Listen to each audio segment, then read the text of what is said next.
Sir आपको लगता है इस्तीफे की जो मुख्य मांग थी वो हो पाएगा कि नहीं? नहीं, मैं तो जानता हूँ इस्तीफा नहीं होगा। तो बात क्या कह रहे हो? मैं तो जानता हूँ इस्तीफा नहीं होगा। होता तो हो जाता कब का इस्तीफा।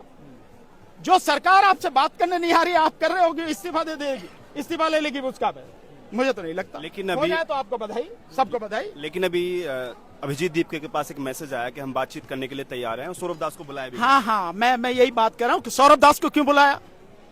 जब मैसेज आया कि बात करने के लिए तैयार हैं, तो सरकार के 2 या 5 प्रतिनिधि यहाँ हैं लोगों के बीच में, यहाँ बात करें बैठ के। दिक्कत है क्या किसी को? क्यों जाए यहाँ से 5 लोग? यही सबके बीच में बैठ के बात होनी चाहिए, सबको पता होनी चाहिए कि क्या बात हुई है। यही मैंने कहा वहां मंच पे, यही कहा जब ये मैसेज आया तो मैं यही कहा कि क्यों आप जा रहे हो यहाँ।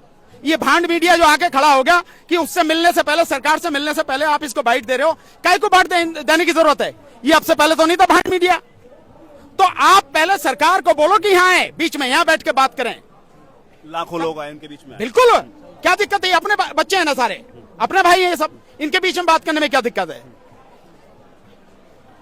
लाखों से ज्यादा लोग आए हैं, क्या इसका इम्पैक्ट पड़ा है या बाकी में बदलाव आने वाला है? नहीं, देखिए इम्पैक्ट तो पड़ेगा, इम्पैक्ट तो दोनों तरफ पड़ेगा।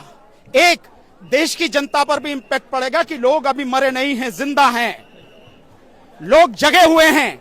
जनता पर भी इम्पैक्ट पड़ेगा और उसका हौसला बढ़ेगा, और असर सरकार पर भी पड़ेगा और विपक्ष पर भी पड़ेगा कि लोग वाकई में अगर अपने पे उठत गए। आज तो लाखों लोग हैं, अगर कल इससे दुगने चौगने हो गए तो इन्हें उखाड़ के फेंकने में कितनी देर लगे? ये जितनी पुलिस पड़ी है या ये संसद में जो बैठे, कितनी देर का काम है? तो अगर पब्लिक बढ़ेगी तो जरा इस देश में हो जाता सारा काम। पता नहीं नेपाल में देखा नहीं क्यों मंत्री भाग रहा था, पीछे से लात मारी खींच के उसको, ऐसे ही हो जाता। पब्लिक है भाई। ऐसी क्या हठधर्मी थी कि 23-24 दिन हो गए अनशन पे इन लोगों को और फिर भी सरकार मानने को तैयार नहीं, इस्तीफा दे दे?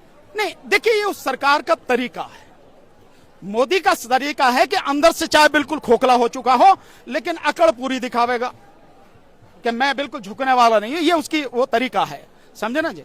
तो इसमें तो झुका पाएगी? बिल्कुल झुका देगी जनता ने, अच्छे झुका दी। इसकी औकात क्या है?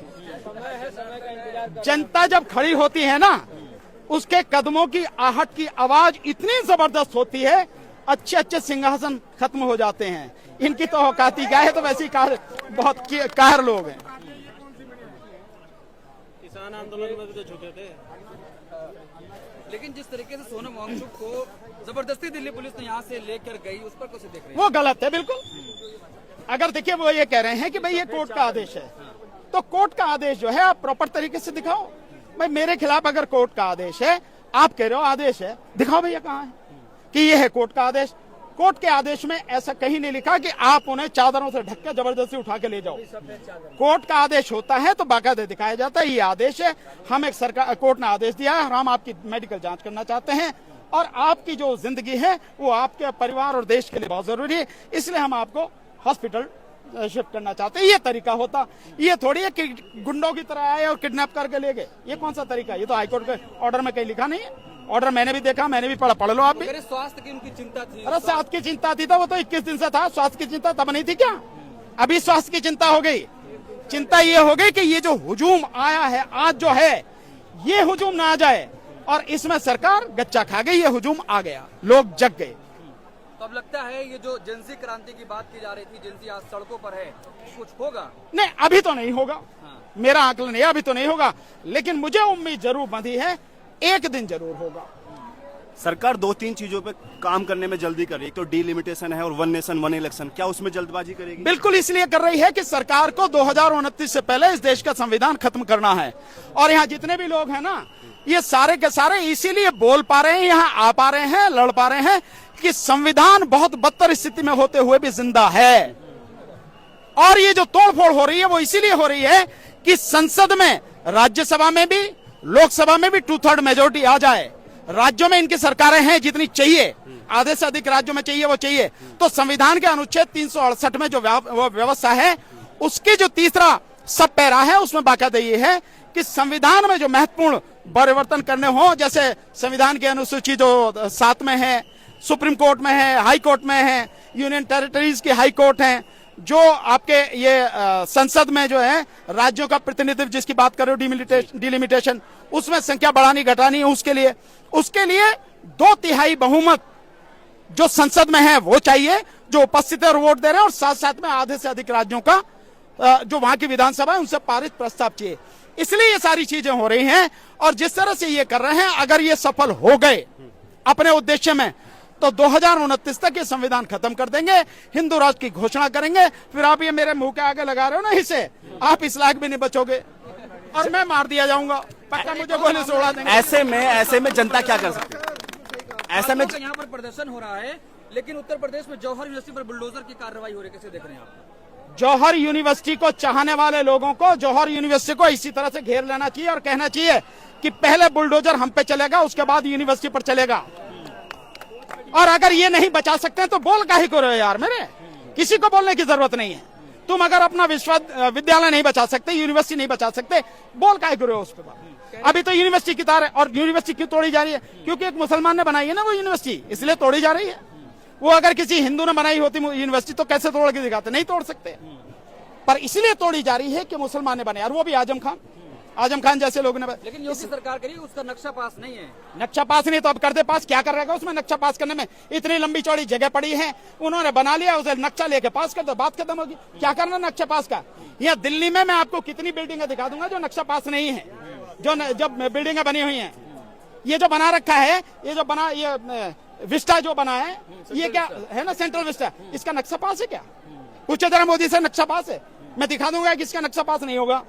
तो तुम यहाँ बना सकते हो, यूनिवर्सिटी की बात कर रहे हो, नक्शा पास है। ये जो हिंदू मंदिर बनाया है, ये जो राम मंदिर जिसके में डकैती डाली, नक्शा पास था उसका?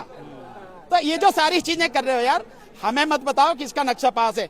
यहाँ दिल्ली में ऐसी बड़ी बड़ी कॉलोनियां, पॉश कॉलोनियां हैं, जहाँ अरबपति खरबपति लोग रहते हैं, अनऑथराइज्ड कॉलोनियां हैं यार, अनऑथराइज्ड। तुम नक्शा पास की बात कर रहे हो यार। ऐसे में विश्वविद्यालय को टारगेट क्यों किया जा रहा है? इसलिए कि मुसलमानों को दमन करना है, इसलिए कि मुसलमान बोल ना सके, इसलिए किया जा रहा है। और इसलिए किया जा रहा है कि इस पर जो अंधे हिंदू हैं, मनुवादी मानसिकता के, ब्राह्मणवादी मानसिकता के जो हिंदू हैं, वो खुश हो मुसलमान की यूनिवर्सिटी तोड़ दी, इसलिए किया जा रहा है, हिंदू मुस्लिम करने के लिए, और कोई मतलब नहीं। आजम खान की वजह से ये सब हो रहा है? बिल्कुल बिल्कुल बिल्कुल, और कुछ नहीं है।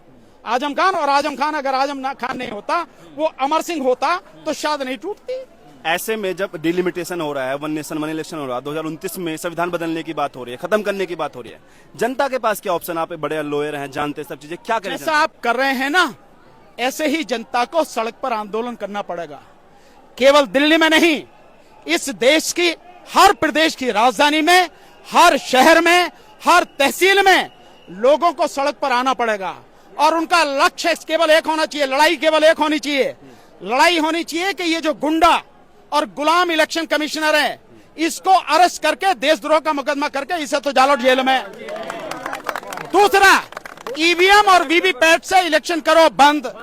तीसरा, एसआईआर जो कर रखी है, एसआईआर करो बंद। और जो अब तक 7 करोड़ लोगों की, 6 करोड़ 83 लाख लोगों की वोट काट दी गई है, उनकी वोट दोबारा से बनाओ।